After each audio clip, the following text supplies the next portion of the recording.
we will show you how to upgrade the firmware of DJI Pocket 2. Insert a micro SD card with a remaining capacity over 100 M. Press and hold the power button to turn on DJI Pocket 2. Connect DJI Pocket 2 to your smartphone with the smartphone adapter, and the DJI Mimo app will launch automatically. When there is a new firmware, a notification will prompt on top of the main interface. Tap Download to download the firmware package. After successful download, a notification will prompt Firmware Update Available for device. Tap the notification to enter the firmware installation interface.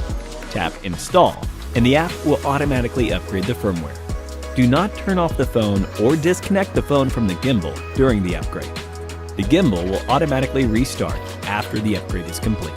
Tap Done, and then you can use DJI Pocket 2 under the latest firmware. If the app prompts that the firmware upgrade has failed, please tap to start over the upgrade.